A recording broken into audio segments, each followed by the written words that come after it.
Mireia Solis's pulse didn't quicken when Valenra Nightwick's smile sharpened into something predatory.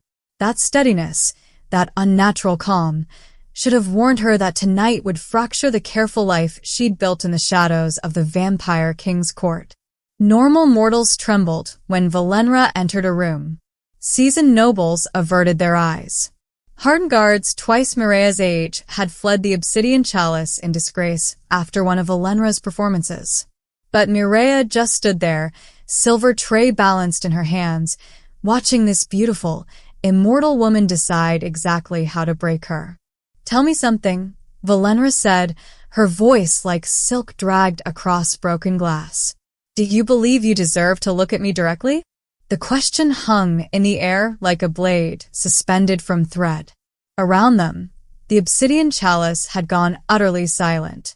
The other servers had melted into the velvet shadows between tables. The kitchen staff watched through the service window, faces pale as parchment.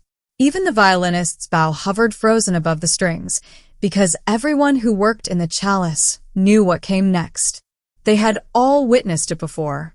Valenra would ask her poison questions, sweet and lethal, and then she would dismantle her victim piece by piece until they collapsed in tears or terror. Sometimes both. Always publicly. Always thoroughly. The humiliation was the point. Welcome back to our story, family. Before we dive into Chapter 5, where the shadows finally close in on Mireia, make sure you're subscribed and have that notification bell turned on. We're building an incredible community here, and I want to know, if you were in Mireia's shoes, facing the King of Shadows, would you stay or run? Let me know in the comments where in the world you're watching from, because tomorrow's continuation is going to be even more intense. Now, let's see how the fall begins. Mireia had only been serving in the chalice for 3 months, but she had heard the stories. About the sommelier who had poured too slowly and been blacklisted from every noble house in the realm. About the kitchen apprentice who had overcooked Valenra's meat and lost 3 fingers to an unfortunate accident. About the senior server who had tried to defend a fellow worker and disappeared entirely. No body, no explanation, just an empty uniform folded neatly in the staff quarters. Valenra Nightwick was engaged to King Theros Vermont, the ancient ruler who controlled the night itself. His word was absolute law. His presence meant death or mercy at his whim. His dominion stretched across territories that mortals no longer dared to map. But Theros ruled from shadow and silence. Valenra ruled through spectacle and fear. She was his display of power, his public warning, his reminder that proximity to the throne did not grant protection, it granted exposure. And she reveled in every moment of it. "I asked you a question," Valenra continued, taking a step closer. The scent of night-blooming roses and old blood drifted from her. "Do you believe a mortal servant has the right to meet my eyes? Because the way you're looking at me right now, with that infuriatingly serene expression, suggests you don't understand what you are." Mireia met her gaze.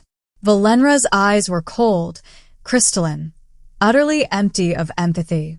The eyes of someone who had never faced consequences.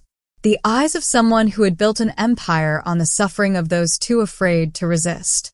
"I don't presume to deserve anything, my lady," Mireia said quietly, her voice steady as stone. "I'm simply doing my work. You requested the 1847 reserve, and I've brought it." Valenra's laugh was like ice cracking. "My work," she repeated mockingly. "Your work is to be invisible, to serve without being seen. To exist only when I require you to exist. And yet here you stand, drawing attention, speaking without permission, making yourself memorable." Her voice dropped to a deadly whisper. "That tray you're holding, you brought me the wrong vintage." Mireia glanced down at the crystal decanter resting on the silver tray. The stopper was carved with the unmistakable seal of 1847, the year the king himself had commissioned this particular blood vintage. Mireia had verified it 3 times before leaving the cellar. She knew this game. Valenra was constructing a scene, orchestrating a performance for the 50 nobles, and immortals dining in the chalice tonight. The question was why. Then Mireia noticed the figure seated alone in the furthest corner of the hall. He had been there when her shift began, motionless in the shadows cast by heavy drapes, as still as carved obsidian. She had barely registered him because he seemed to want to be forgotten. But now his attention was locked entirely on their confrontation. His dark eyes watched with an intensity that made the candlelight flicker. King Neuros Vermont.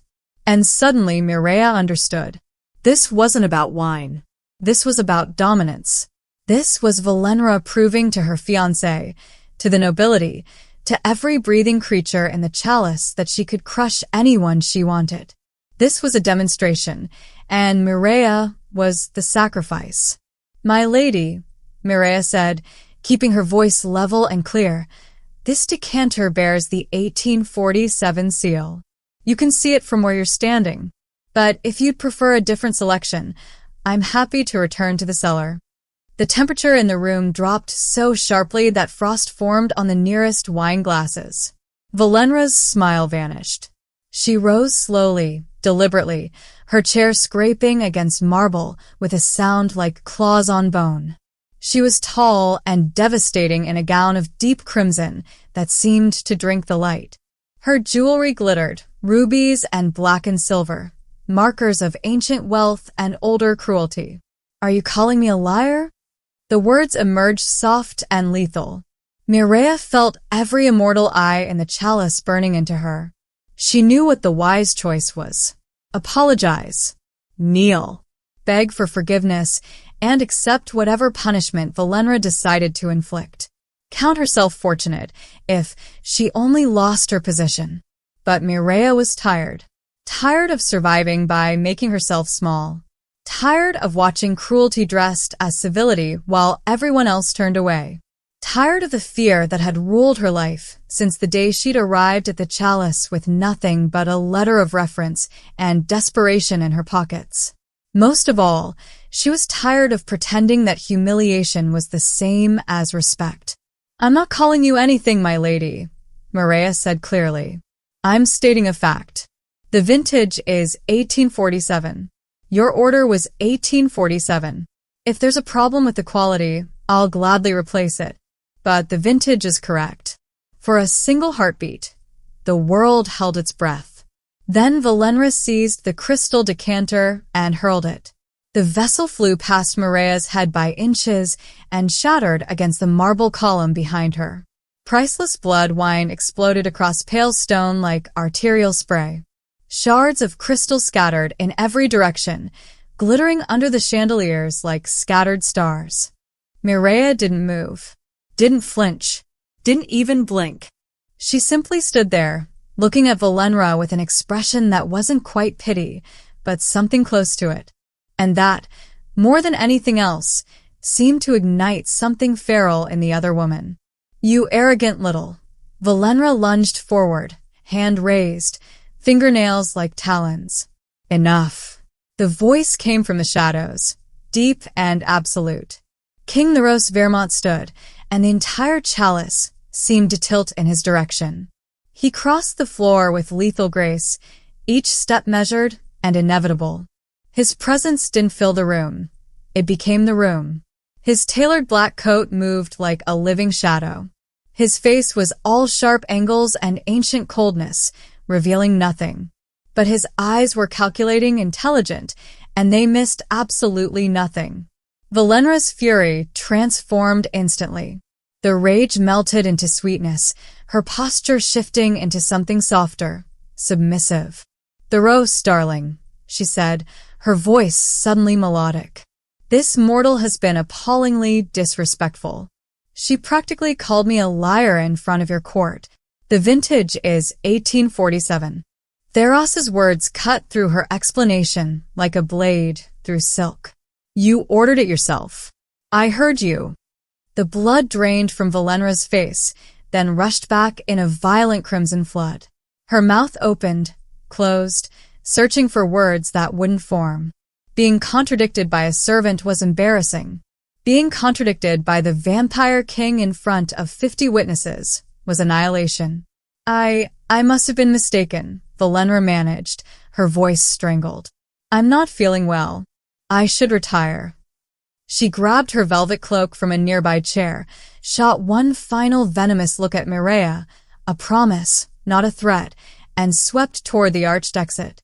Her shoulders slammed into Mireia as she passed, hard enough to nearly knock her off balance. The doors closed behind her with a sound like a tomb sealing. Slowly, like a held breath released, the chalice returned to motion. Conversations resumed in hushed whispers. Servants began clearing broken crystal. The violinist's bow touched strings again, trembling. The Rose remained standing there, his gaze fixed on Mireia. Your name, he said. Not a question. A command. Mireia Solis, Your Majesty. You're new. 3 months. Yes, Your Majesty. He studied her with an intensity that felt like being dissected. You're not afraid of the consequences. I'm terrified of the consequences, Mireia corrected, her voice steady despite the truth of the words.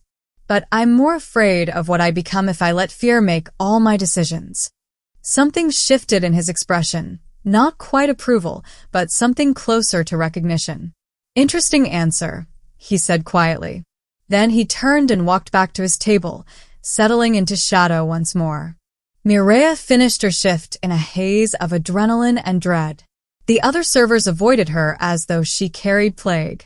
The floor manager pulled her aside at dawn, his hand shaking, and told her she would need to collect her final wages. No one survived crossing Valenra Nightwick. Not servants. Not nobles. Not anyone. She walked through the pre-dawn streets as the last stars faded. Her cloak pulled tight against the cold wind that always blew through the city before sunrise. Her boarding house was a narrow structure in the Mortal Quarter, 6 floors of crumbling stone and drafty windows that let in the cold and the smell of old. She climbed the stairs to her room, bolted the door, and sat on the edge of her thin mattress, waiting. She did not regret what she had done. She did not wish she had stayed silent. But she knew, with the certainty of someone who had spent 3 months learning the unspoken rules of the Vampire King's world, that retaliation was coming. The only question was what form it would take. The answer arrived at sunset. A sealed envelope slipped under her door. Heavy parchment. Black wax stamped with an insignia she recognized immediately. The crowned serpent of House Fairmont. A royal summons. Mireia opened it with steady hands and read the single line of elegant script. You are expected at the estate tonight. Come alone. No explanation. No accusation. Just expectation. Mireia dressed in her simplest clothes, braided her hair tightly, and prepared herself for whatever came next. She had crossed a line that couldn't be uncrossed.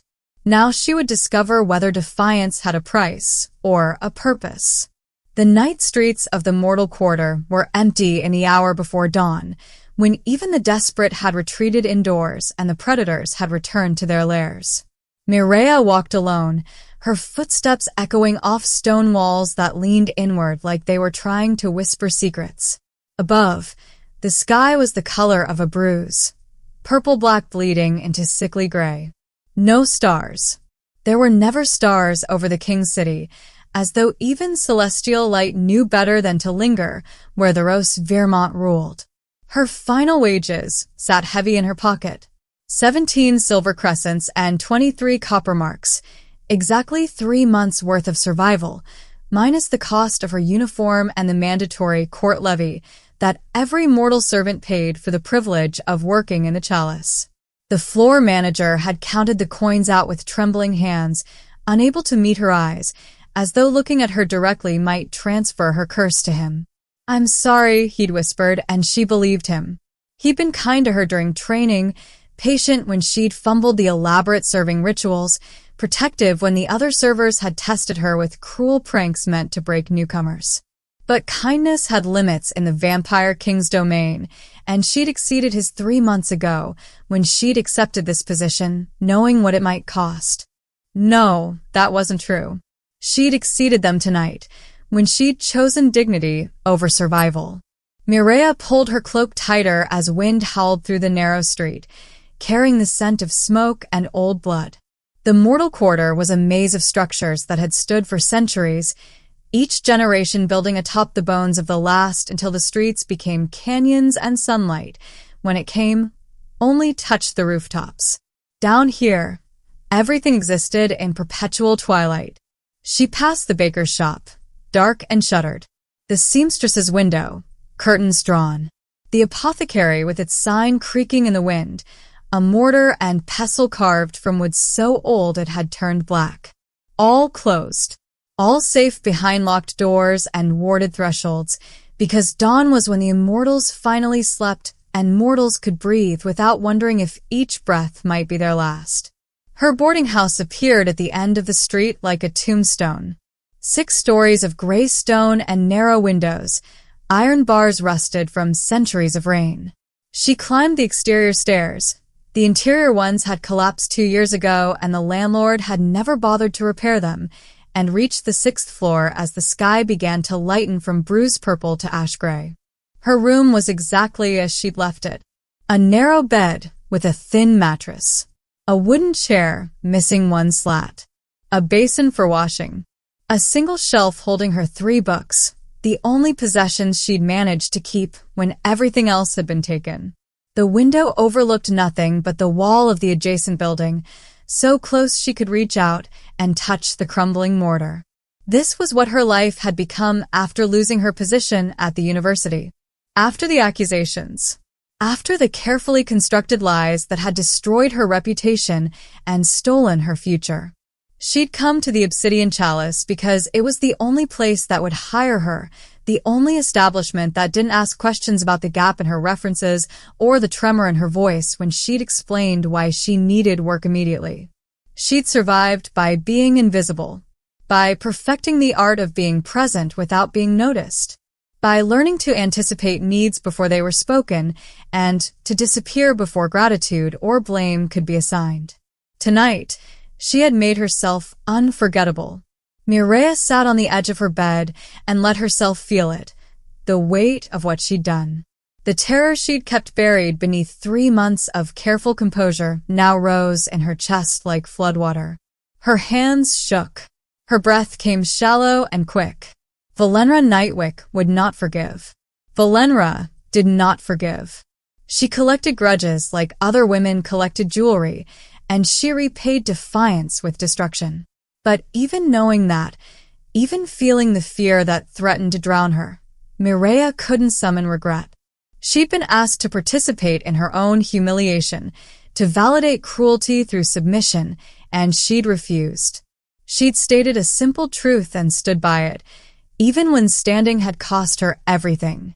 If that was worth dying for, then perhaps death was the only dignity left to her. The thought should have terrified her. Instead, it felt almost like relief. She didn't know how long she sat there, watching the light change outside her narrow window, feeling her heartbeat slowly return to normal. Long enough for the city to wake. Long enough for the sounds of morning to filter through the walls, doors opening, voices calling, the distant clatter of cartwheels on cobblestones. Then she heard it. Footsteps on the exterior stairs. Deliberate. Measured. Climbing. They stopped outside her door. Silence. Then something slid beneath the gap, a whisper of paper against worn wood. The footsteps retreated, descending as carefully as they'd climbed. Mireia stared at the envelope for 3 full breaths before she moved. Heavy parchment, cream-colored and expensive. A black wax seal stamped with an insignia that made her blood run cold. A crowned serpent, its tail wrapped around a thorned rose. The personal seal of King Theros Fairmont. Her hands were steady as she broke the wax. Inside, a single line of elegant script written in ink the color of dried blood. You are expected at the royal estate tonight. Come at sunset. Come alone. No explanation. No accusation. Just expectation, delivered like a sentence. Mireia set the summons on her shelf, beside her 3 books, and began to prepare. She washed in cold water from the basin.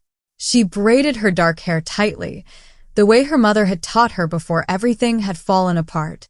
She dressed in her simplest clothes, a gray dress that had seen too many washings, her least worn boots, her cloak with a careful mends along the hem. She looked like exactly what she was, a mortal woman with nothing left to lose. The sun rose fully, pale and distant beyond the perpetual haze that hung over the king's city. Mireia lay down on her narrow bed and closed her eyes, knowing sleep wouldn't come but needing to rest anyway. Tonight, she would discover what defiance cost in the court of the vampire king. She suspected the price would be her life. And still, impossibly, irrationally, she felt no regret. Sunset arrived like an execution hour.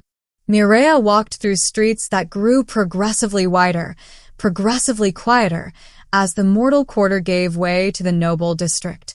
The architecture transformed around her, crumbling stone replaced by marble facades, narrow alleys opening into boulevards lined with ancient trees whose leaves had turned permanently black. Gas lamps flickered to life in ornate iron casings, casting shadows that moved with unnatural fluidity. The royal estate rose at the city's heart like a crown of thorns. Obsidian towers pierced the darkening sky, their windows glowing with cold light. Walls stretched outward in concentric circles, each one taller than the last, each one carved with warnings in languages older than the current age. The main gate stood open, not in welcome, but in certainty. Nothing entered here without permission. Nothing left without consequence. 2 guards flanked the entrance, immortal and motionless as statues. They didn't question her. They simply stepped aside, as though her arrival had been expected, prepared for, inevitable. Mireia crossed the threshold, and the world changed. Outside, the city had hummed with distant noise, voices, wheels, the endless susurration of life compressed into 2 small spaces. Inside, there was only silence. Not the absence of sound, but silence as a presence, as a weight that pressed against her ears and made her heartbeat seem obscenely loud. The entry hall stretched before her like a cathedral. Vaulted ceilings disappeared into shadow 3 stories above. Marble floors gleamed like dark water, reflecting the cold glow of chandeliers that held no candles, just pale luminescence that seemed to emanate from the crystal itself. Tapestries covered the walls, depicting centuries of conquest and dominion, stitched in thread that caught the light like strands of captured moonlight. Grandeur without warmth, beauty without mercy.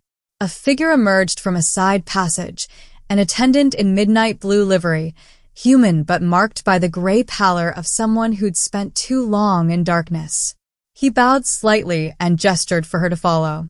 They walked through corridors that seemed to fold in on themselves, turning in ways that defied the estate's external geometry. Mireia marked each turn, each doorway, cataloging the route with the same precision she'd once used in the university archives. Past a gallery of portraits whose subjects' eyes followed her movement. Past a conservatory filled with plants that grew in complete absence of sun. Past a library whose shelves stretched beyond sight into architectural impossibility. Finally, they stopped before a door of dark wood bound in silver. The attendant knocked twice, then withdrew, without a word. Enter. The voice was unmistakable. Mireia opened the door and stepped into a study that felt almost intimate compared to the estate's vast emptiness. Bookshelves lined 3 walls, filled with volumes whose spines bore titles in languages she recognized and many she didn't. A fireplace held flames that burned blue-white, casting no heat. 2 chairs sat angled toward each other near the fire, upholstered in deep gray velvet. King Neros Vermont stood by the window, looking out at his darkening domain. He didn't turn as she entered. "Close the door," he said quietly. She did. "Sit." She moved to the nearest chair and sat, back straight, hands folded in her lap. The posture of someone who expected judgment. Neros finally turned. In the chalice, surrounded by his court, he had been a figure of absolute authority, presence made manifest. Here, in this smaller space, he was something else. Still dangerous. Still ancient. But somehow more human, if that word could ever apply to something that had stopped being human centuries ago. He took the opposite chair and regarded her with those calculating dark eyes. "You're not what I expected," he said. "I apologize, Your Majesty." "Don't." The word was sharp but not harsh. It wasn't a criticism. I expected fear. Defiance born of desperation. The reckless courage of someone with nothing to lose. He tilted his head slightly. "But you're not reckless, are you?" "No, Your Majesty." "Then why did you refuse Valenra?" The question hung between them. Mireia considered lying, crafting an answer that might please him. But he'd summoned her here for truth, and anything less would be an insult to the intelligence she'd seen in his eyes. "Because the alternative was worse," she said simply. "Worse than death. Worse than living as someone who couldn't meet her own reflection." Something shifted in his expression, not quite a smile, but close. "Tell me about restraint," he said. The question caught her off balance. "Your Majesty? Last night, Valenra threw a crystal decanter past your head. It shattered inches from where you stood. You didn't flinch. You didn't retreat. You didn't escalate." He leaned forward slightly. "You simply stood there and looked at her with something approaching pity." "Why?" "Because she needed me to react," Mireia said carefully. "The performance required my fear. Without it, she had nothing." "You understand power." "I understand its absence, Your Majesty, which amounts to the same thing." The roast was silent for a long moment, studying her with an intensity that felt like being read. "I need a chronicler," he said finally. "Someone to document court proceedings, maintain records, observe without interference. Someone who understands that what is written shapes what is remembered." Mireia's breath caught. "Your Majesty, I'm not qualified. You managed the university archives before your dismissal." It wasn't a question. He knew. Of course he knew. You cataloged rare texts. You tracked provenance. You identified forgeries. His gaze sharpened. You asked questions that made uncomfortable people uncomfortable. That's why they destroyed you. The truth of it struck like a physical blow. She'd always known, but hearing it spoken aloud, validated by someone who had no reason to lie, carved something open inside her. "Nothing spoken in this court is harmless," the roast continued. "Nothing written is neutral. Every word carries weight. Every record shapes policy. Every silence is itself a statement." He stood, crossed his desk, and returned with a small silver key. "This opens the chronicle chambers. You'll have access to court proceedings, private audiences, treaty negotiations. You'll document what you see, accurately, Completely. without bias or omission. And if what I see contradicts the official narrative, then you document both." He placed the key in her palm. It was cold and heavier than it should have been. "You'll have a room in the East Wing. Meals provided. A stipend. Protection, to the extent that anyone in this court can be protected. Valenra will object." "Valenra," the roast said quietly, "is my concern, not yours." But the way he said it, the careful neutrality of his tone, told Mireia everything. Valenra was a problem he hadn't yet decided how to solve. And Mireia had just been positioned between them. "Your Majesty, you may go. Your quarters are prepared. An attendant will show you." He turned back to the window, dismissing her. Then, just as she reached the door, "Mireia," she stopped. "Don't mistake survival for safety. You're visible now. That makes you valuable. But visibility is a blade that cuts both ways." She understood. In the chalice, she'd been invisible, beneath notice, one servant among many. Now she would be seen, watched, measured. Every word she spoke, every record she kept, would be scrutinized by those who thrived on finding weakness. "I understand, Your Majesty." She left the study and found the attendant waiting.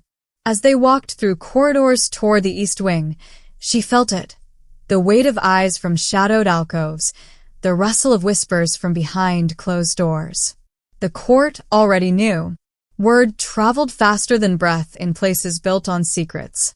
They passed through a grand corridor, and Mireia saw her. Valenra Nightwick stood at the far end, framed by a doorway, dressed in emerald silk that made her look like some poisonous, beautiful thing. When their eyes met, Valenra smiled. The same smile from the chalice, sharp and promising. She inclined her head in a gesture that might have been respect to anyone watching. But her eyes said, "I will destroy you slowly." Then she turned and vanished into darkness.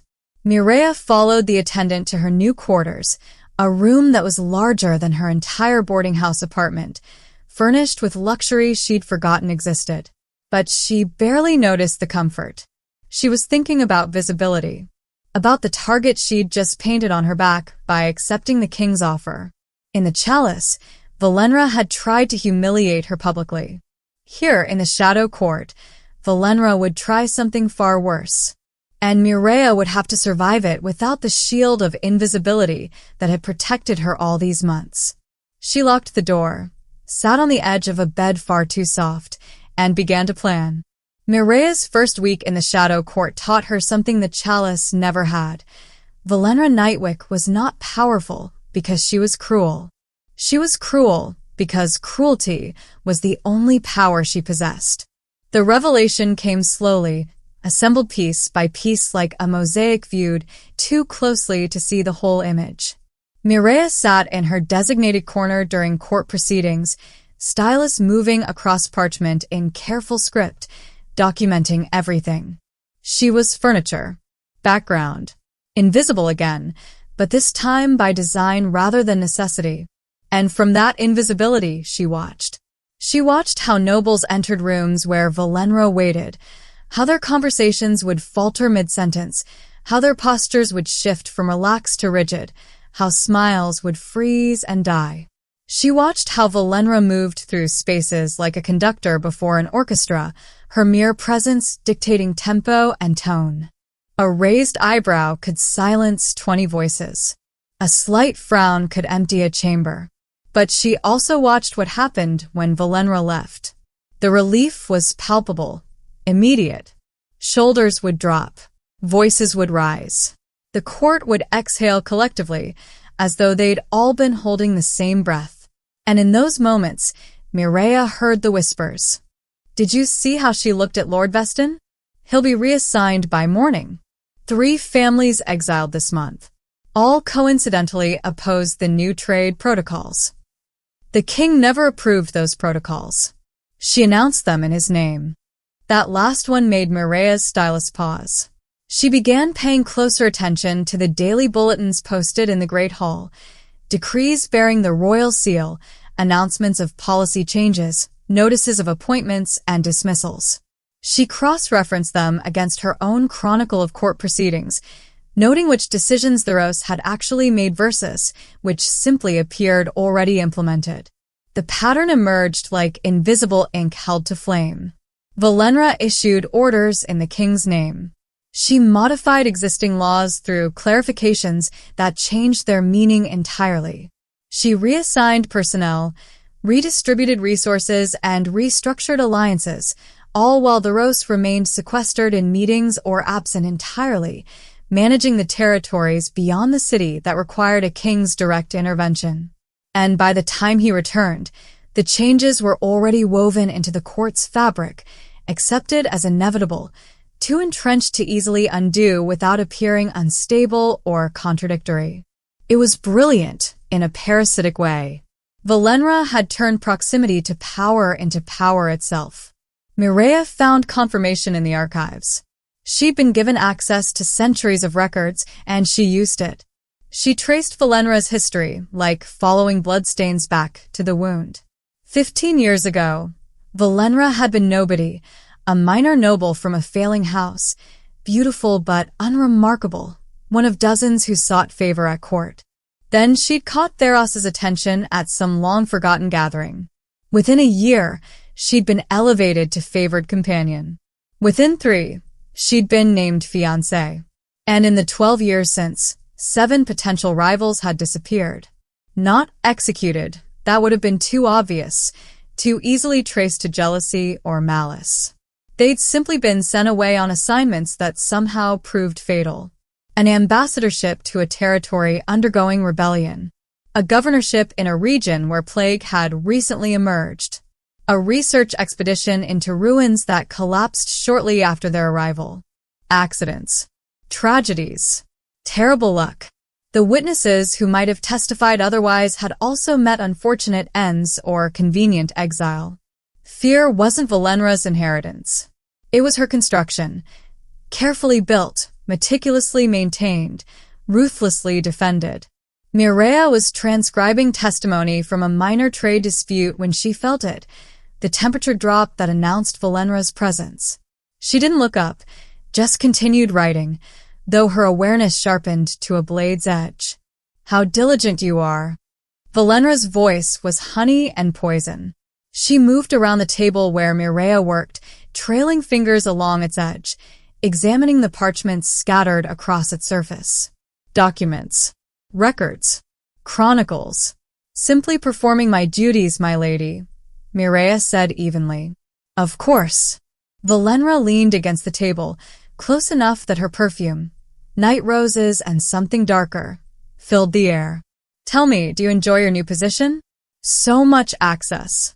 So many secrets written down for posterity. I document what occurs. Nothing more. But documentation is interpretation, isn't it? Valenra picked up one of Mireia's completed pages, scanning it with those cold, calculating eyes. What you choose to record. How you phrase it. What you emphasize or omit. Every chronicler shapes history with their choices. I record accurately. Valenra smiled, setting the parchment down with exaggerated care. How wonderfully naive. There's no such thing as accuracy when dealing with power, Mireia. There's only the version that survives. The threat wasn't explicit. It didn't need to be. I've been reading your work, Valenra continued, her tone conversational, pleasant. Very thorough. Very detailed. You notice things others might overlook. Small discrepancies. Procedural irregularities. The kind of observations that, in the wrong context, might seem almost questioning. I only document. I know what you document. The sweetness dropped from Valenra's voice like a shed skin. I also know what you survived 15 months ago. The accusations at the university. The evidence that appeared. The colleagues who testified against you. She leaned closer. Scholarly misconduct is such a vague charge, isn't it? So difficult to disprove. So easy to manufacture. Mireia's blood turned to ice. Valenra knew. She'd researched, investigated, found the wound, and now she was pressing on it. The interesting thing about patterns, Valenra continued, straightening, her pleasant smile returning, is how easily they repeat. A talented archivist. Trusted with sensitive materials. Evidence of tampering discovered. Testimony from reliable witnesses. And suddenly, credibility vanishes like smoke. She moved toward the door, pausing at the threshold. Do be careful with your accuracy, Mireia.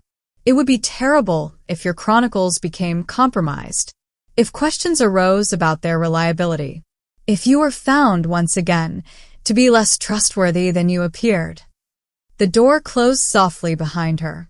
Mireia sat in the empty room, stylus frozen above parchment, understanding crystallizing like frost on glass. Valenra's power was performance. Theater backed by manufactured fear. It survived because no one examined it too closely, because the cost of questioning was designed to exceed the value of truth. But theater required willing audiences. And Mireia had just been warned that if she looked too closely behind the curtain, the same machinery that had destroyed her once would activate again. The question was whether truth mattered enough to risk everything. Again, the trap didn't spring with a roar.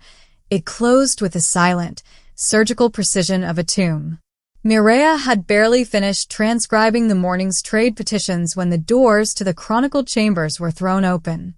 It wasn't the usual soft-footed attendant who entered, but a squad of the King's Black Guard, their armor swallowing the cold light of the hall. Behind them walked Valenra Nightwick, her expression one of performative sorrow that sent a chill deeper than the estate's unnatural winter through Mireia's veins. "I truly wished I was wrong about you," Valenra sighed, her voice carrying to the nobles already gathering in the corridor. Before Mireia could speak, the captain of the guard stepped forward, his hand resting on the hilt of a blade forged in shadow. "Mireia Solis, you are charged with high treason against the crown, the theft of consecrated blood vintages, and the systematic falsification of the royal chronicles." "That's impossible," Mireia said, her voice steady despite the hammer of her heart. "I have documented only what has occurred." "Is that so?" Valenra stepped to the desk, her fingers plucking a ledger from the stack. She flipped it open to a page Mireia had finished only an hour before. The ink was the same.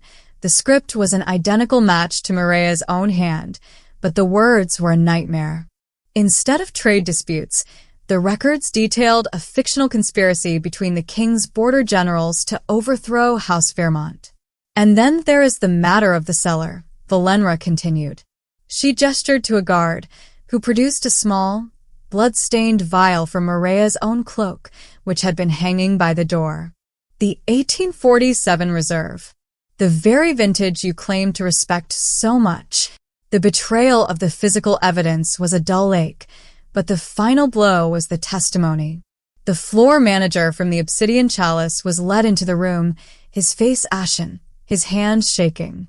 She told me she would change the records," he whispered, refusing to meet Mireia's eyes. "She said the king was weak and that she could control what history remembered." It was a blood-bound testimony, the words forced out by a magic that left no room for dissent. Mireia looked past the guards, past the sneering nobles, to the shadow at the end of the hall. King Theros Vermont stood there, motionless as carved obsidian. His face was a mask of ancient coldness, his eyes unreadable.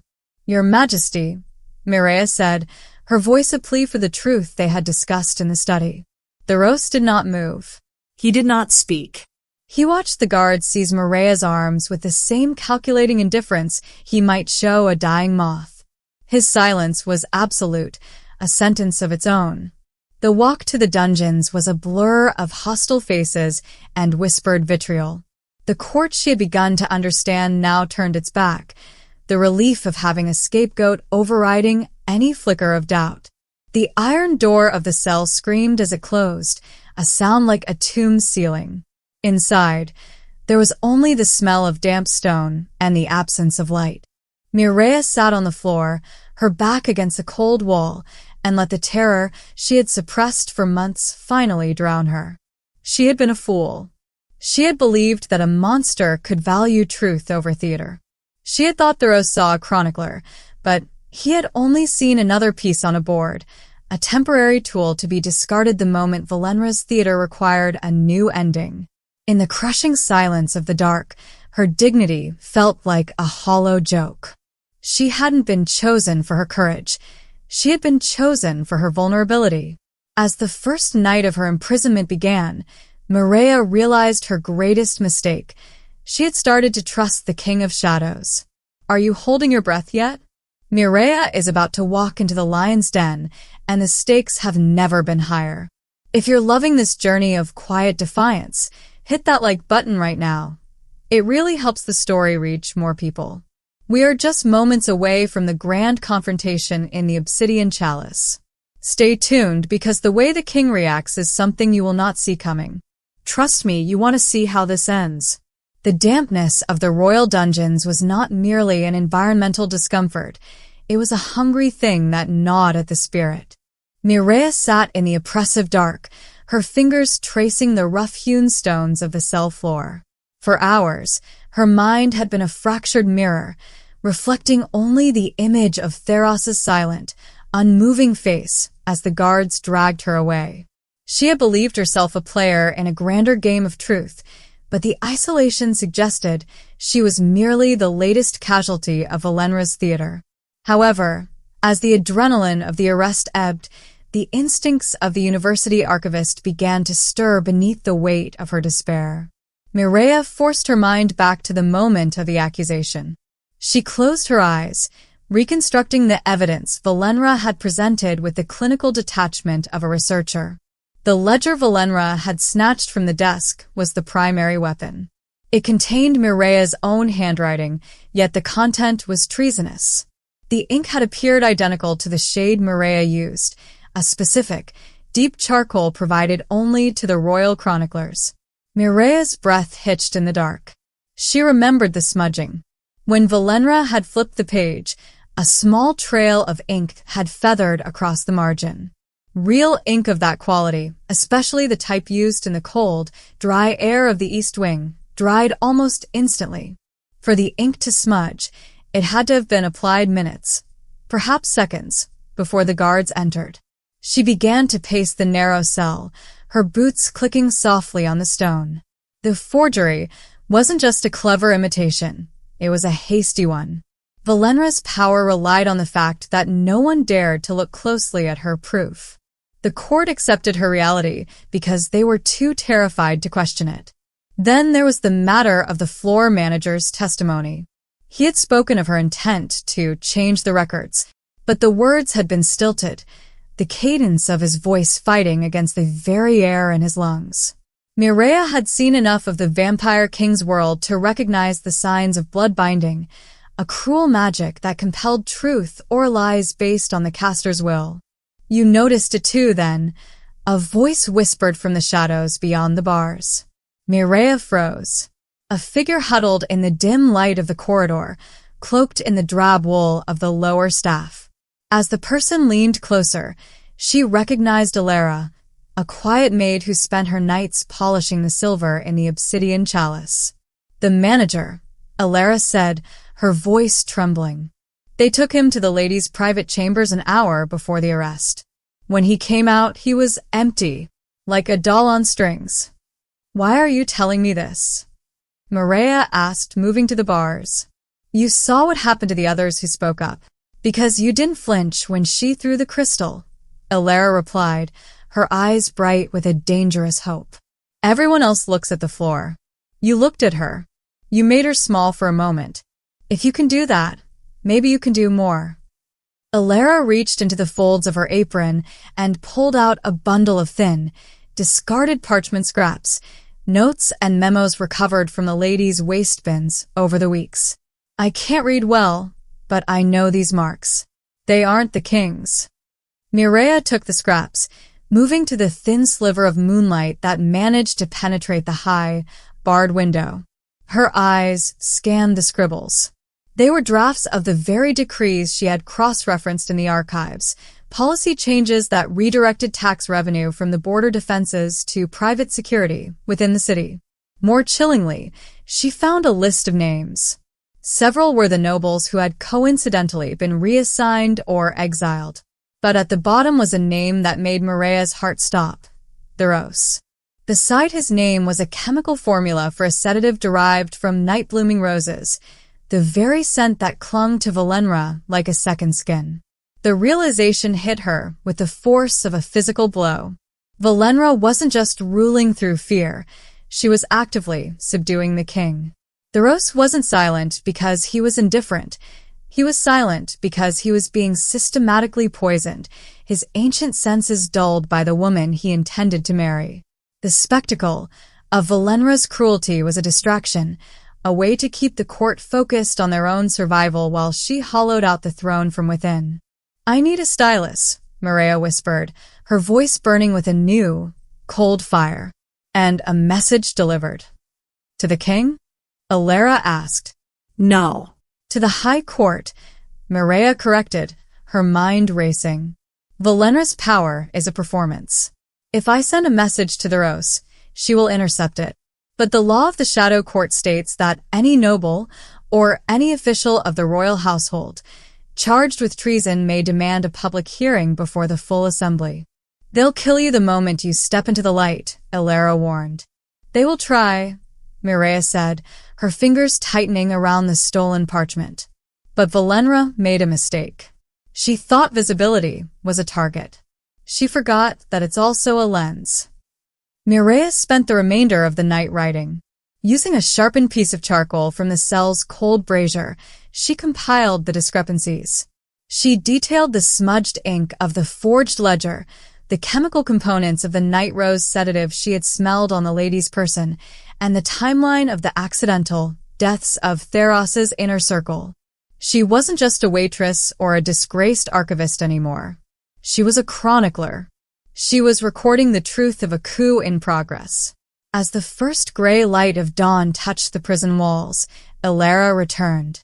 Mireia passed the final, folded document through the bars. It was her formal petition for an open audience, a law so ancient and rarely invoked that Valenra would likely view it as a desperate final prayer. "Deliver this to the Chancellor's office," Mireia commanded. "Don't let any of Valenra's guards see you. And if they refuse to hear you," Mireia looked up at the window. The bruise-colored sky was beginning to fade, and for the first time, she felt she could see through the haze. "Then I will die as the only person in this city who actually saw the Vampire King's court for what it really is," she said. "But I don't think they will refuse. The nobles are tired of being afraid, Ilera. They just need someone to show them that the monster's teeth are made of glass." Mireia sat back down on the cold floor, her hands no longer shaking. She had lost her position, her freedom, and her safety. But she had found the one thing Valenra could never manufacture: the truth. The game was no longer about survival. It was about exposure. And when the sun set tonight, Mireia Solis would either be the woman who saved a kingdom or the woman who burned with it. The obsidian chalice had been transformed from a place of luxury into a theater of judgment. It was here, amidst the velvet shadows and marble columns, where Valenra had first attempted to dismantle Mireia. Now, the 50 nobles and immortals who had witnessed Mireia's supposed disgrace were assembled once more, their faces pale as parchment in the cold, flickering candlelight. Valenra Nightwick sat at the center of the room, draped in emerald silk that shimmered like a serpent's scales. She looked every bit the queen-to-be, her expression one of bored confidence, as if this hearing were merely a tedious formality before an execution. She did not see the small, charcoal-stained scraps of parchment tucked into Mireia's sleeve, nor did she notice the way the kitchen staff and servers, the invisible people of the chalice, watched from the periphery with uncharacteristic intensity. "Mireia Solis," the Chancellor's voice boomed, echoing against the stone where the 1847 vintage had once shattered. "You have invoked the ancient law. You stand accused of treason and the falsification of royal records. Speak if you have truth to offer." Mireia stepped forward. She was still dressed in her simplest gray dress, her hair braided tight, looking like exactly what she was, a mortal woman with nothing left to lose. She did not tremble. "I do not speak to defend my life," Mireia began, her voice steady as stone, reaching every corner of the silent hall. "I speak to document a pattern. As a chronicler, I was charged to record what is seen, not what is performed." She turned to the table where the forged ledger lay. "The evidence of my treason is written in this book. But look at the margins on page 42. The ink feathered. In the dry air of the East Wing, royal charcoal ink dries instantly. For it to smudge, it had to be written within minutes of my arrest, not during the weeks I supposedly spent conspiring." A murmur rippled through the nobility. Valenra's smile didn't falter, but her crystalline eyes sharpened. "Technicalities of a disgraced archivist," Valenra said, her voice like silk dragged across broken glass. "Then let us speak of chemistry," Mireia countered, pulling the scraps Ilera had provided from her sleeve. "I have spent 3 months in this court. I have learned that every scent carries a meaning. The Lady Valenra wears the fragrance of night-blooming roses. It is beautiful, but it is also the primary ingredient in a potent neural sedative, one that, in small, consistent doses, can dull the senses of even the most ancient immortal. Mireia turned toward the shadows in the furthest corner, where King Theros Vermont sat. He was as still as carved obsidian, his dark eyes watching with an intensity that made the candlelight flicker. "Your Majesty has been absent even while present," Mireia said directly to him, defying the rule that a servant should not meet his eyes. Not by choice, but by design. These records, these clarifications of law, were never signed by your hand. They were issued in your name while you were kept in a fog of rose-scented silence. Enough. Valenra rose, her chair scraping against the marble with a sound like claws on bone. Her face was a violent crimson flood of rage. "You dare suggest I would harm my fiancé? You, a thief caught with the king's own blood vintage in your pocket?" "I did not put it there." A new voice rang out. The floor manager stepped from the shadows. He was shaking, his face ashen, but he held a small, silver basin of water, consecrated for the breaking of blood binds. "I planted the vial. I gave the false testimony. I was forced by the lady's blood magic." He dipped his hands into the water, and as the magic snapped, he fell to his knees. "She promised me exile. She threatened my family. She has done it to all of us." The hall erupted. The carefully constructed theater was collapsing. Valenra lunged toward Mireia, her fingernails like talons, the mask of the submissive fiancé finally shredding to reveal the feral predator beneath. "You arrogant little servant. I built this empire. I protected this court from his coldness." Enough. The word didn't just fill the room. It became the room. Theros Vermont stood. The temperature in the chalice dropped so sharply that frost formed on the nearest wine glasses. He crossed the floor with lethal grace, his presence a weight that pressed against every heart in the room. He stopped between Mireia and Valenra. He looked at the scraps of parchment, then at the smudged ledger, then finally at Valenra. "The vintage," Theros said, his voice deep and absolute, "was indeed 1847. He turned his gaze to the court, his ancient coldness returning with a clarity that suggested the fog had finally lifted. "The chronicler is correct. The records have been compromised. The crown has been mimicked." Valenra's rage turned instantly to desperation.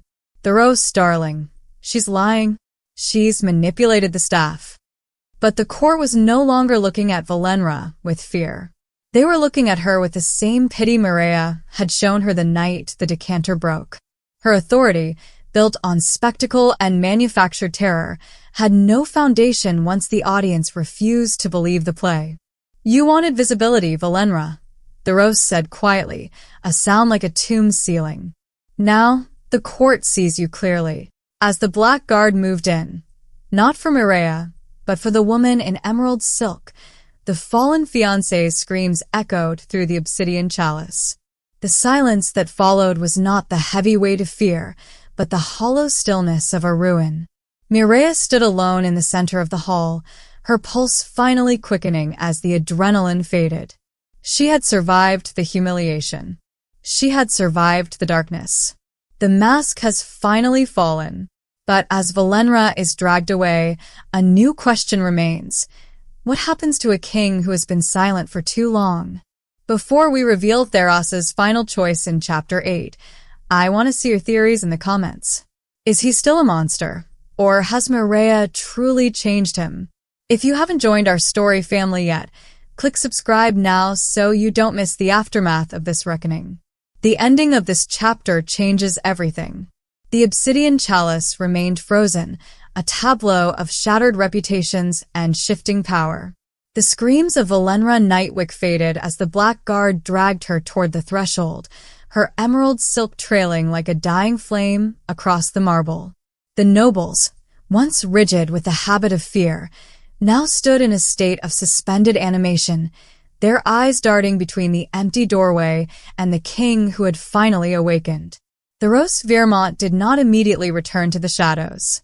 He stood in the center of the hall, the the blue-white light of the chandeliers reflecting in eyes that no longer seemed clouded by the scent of night roses.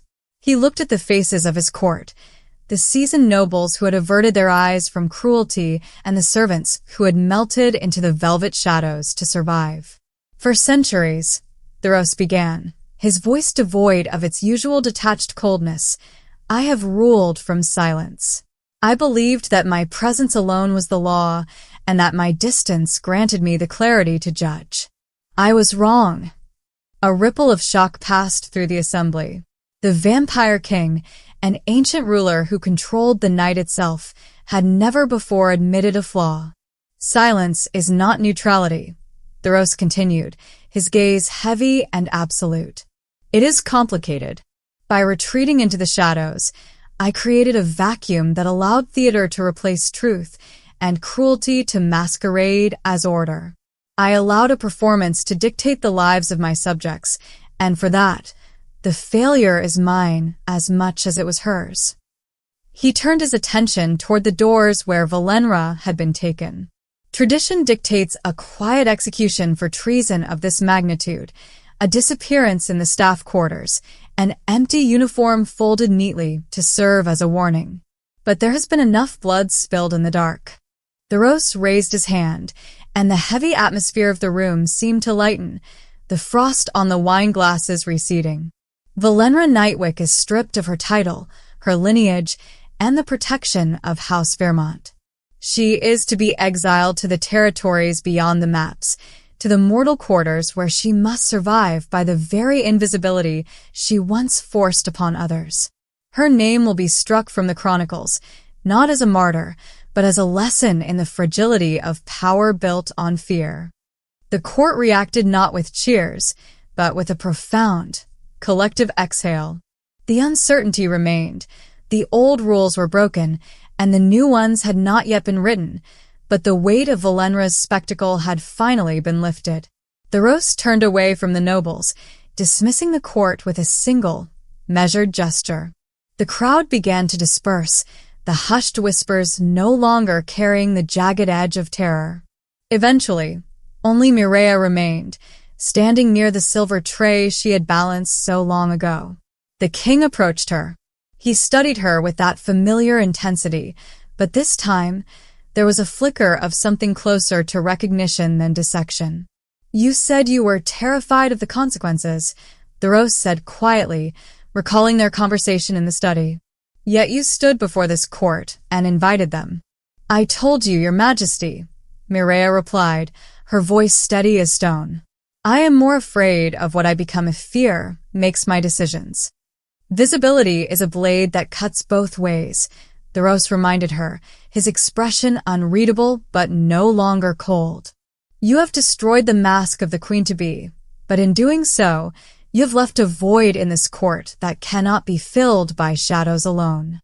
He stepped closer, the scent of old blood and night roses replaced by the neutral, crisp air of a clearing storm. I do not need a chronicler who simply observes from the background. I need someone who understands that what is written shapes the realm and who has the courage to ensure the ink matches the truth. He held out his hand, palm up. The East Wing remains yours, but the Chronicle Chambers are no longer enough. I am offering you a position as Sovereign Advisor. You will not be invisible. You will be my public reminder that proximity to the throne should grant protection, not exposure.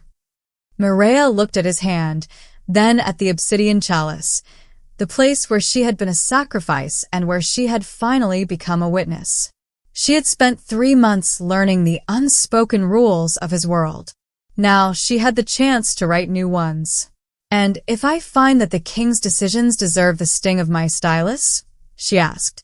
A ghost of a smile touched Theros's lips. Then I expect you to document it accurately. Completely. Without omission. Mireia reached out and placed her hand in his. The transition from server to advisor was a line that couldn't be uncrossed, but for the first time since arriving at the chalice, she felt she could finally meet her own reflection. The silence of the king's private study was different now. Before, it had been the silence of a tomb, heavy with secrets and the suffocating scent of Valenra's night roses. Tonight, it was the silence of a library, deep, contemplative, and filled with the scent of old parchment and the sharp, honest tang of fresh ink. The Rose Vermont stood by the window, his silhouette cutting a jagged line against the moonlit spires of the city. He had discarded the heavy mantle of his office, standing in a simple tunic of dark wool. Behind him, Mireia sat at the mahogany desk, her hand resting on the final page of the week's transition records. "The appointments for the new Transparency Council are finalized," she said, her voice cutting through the stillness. "The regional governors have been notified that they are to report directly to the archive for record-keeping, bypassing the internal security channels." The Rose turned, his eyes searching hers. "You have restructured the bureaucracy of a 1,000-year-old kingdom in a matter of days. The nobles call you the silent architect. They are terrified of you, Mireia, because they cannot find the strings you pull." "I don't pull strings, Your Majesty," she replied softly. "I simply open the ledgers. People are only afraid of the truth when they have spent their lives building a lie." The Rose walked toward the desk, leaning his hands on the polished wood. "The offer still stands. I have drafted the decree. Sovereign Advisor, a title that carries the weight of my own seal.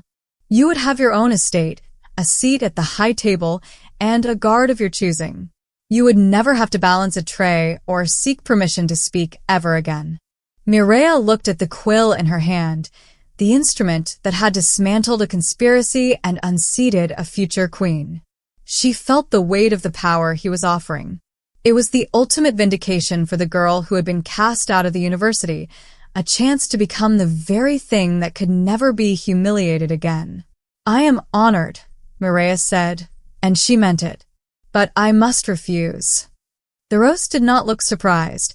He looked curious, his head tilting slightly. "You choose to walk away from the very height of influence? Most would kill for a fraction of what I am handing you." "That is exactly why I must leave," Mireia said, standing to face him. "I didn't challenge Valenra because I wanted her throne. I challenged her because she was making the world a theater of cruelty, and I refused to be a character in her play. If I take this title, I become part of the spectacle. I become another figure the court must fear or flatter." She moved to the window, looking out at the city where lights were beginning to flicker on in the common quarters. Power isn't found in the volume of a title or the height of a dais. It's found in the ability to say no when everyone else is saying yes. "If I stay here, eventually, the court will change me. I'll start seeing people as records and lives as lines of text." The Rose was silent for a long moment. "The realm is safer with you in the palace." "The realm is safer because the king is awake," Mireia countered. "You have established the limits on spectacle punishment. You have removed the blood-binding oaths from the staff contracts. You don't need a sovereign advisor to tell you that truth is more stable than fear. You just needed someone to show you the difference." She picked up her simple travel cloak, the same one she had arrived with months ago.